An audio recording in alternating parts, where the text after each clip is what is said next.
ಇವತ್ತು ಅವರಿಗೆ ಸಮಯ ಕೊಟ್ಟು ಭೇಟಿ ಆಗ್ತೀನಿ. ಈಗಾಗಲೇ ಅವರೊಂದು ಪತ್ರ ಕಳಿಸಿದ್ರು, ಅದನ್ನು ನಮ್ಮ DGP ಅವರಿಗೆ ಕಳಿಸ್ಕೊಡ್ತಾ ಇದ್ದೇನೆ. ಯಾಕೆಂದರೆ ನಮಗೆಲ್ಲ ಭಾಳ ಕಹಿ ನೆನಪುಗಳು ಇದ್ದಾವೆ. ಕಲಬುರ್ಗಿಯವರ ಹತ್ಯೆ ಆಗಿದ್ದು, ಗೌರಿ ಲಂಕೇಶ್ ಅವರ ಹತ್ಯೆ ಆಗಿದ್ದು, ಇದೆಲ್ಲವೂ ಕೂಡ ಇನ್ನೂ ನಮಗೆ ಮರ್ತಿಲ್ಲ ನಾವು. ಅಂಥ ಸಂದರ್ಭದಲ್ಲೇ ಇವತ್ತು ಸಾಹಿತಿಗಳಿಗೆ ಈ ರೀತಿ ಒಂದು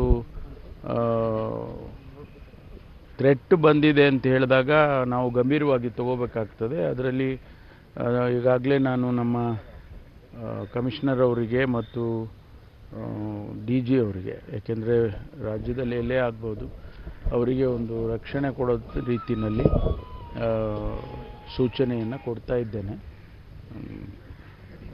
ನಾವು ಭಾಳ ಗಂಭೀರವಾಗಿ ತಗೊಳ್ತೇವೆ ಇದನ್ನು.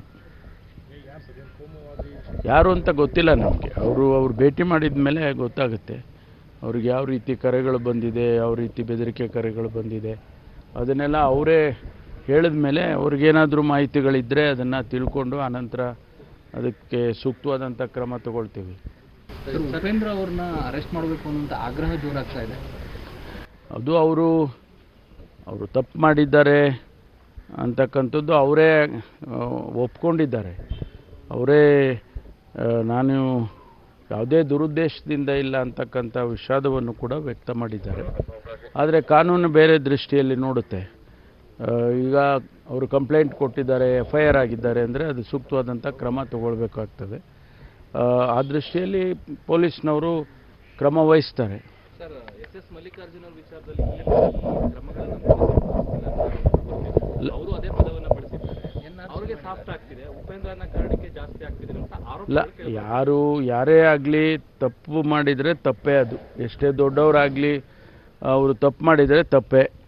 ಕಾನೂನು ಒಬ್ಬೊಬ್ಬರಿಗೆ ಒಂದೊಂದು ಕಾನೂನಿಲ್ಲ ಈ ದೇಶದಲ್ಲಿ. ಎಲ್ಲರಿಗೂ ಒಂದೇ ಕಾನೂನು. ಮಲ್ಲಿಕಾರ್ಜುನ ಅವ್ರಿಗೇನು ಕಾನೂನಿದೆ, ಉಪೇಂದ್ರ ಅವ್ರಿಗೂ ಅದೇ ಕಾನೂನು. ಉಪೇಂದ್ರ ಅವ್ರಿಗೇನು ಕಾನೂನಿದೆ, ಮಲ್ಲಿಕಾರ್ಜುನ ಅವ್ರಿಗೂ ಏನು ಕಾನೂನು.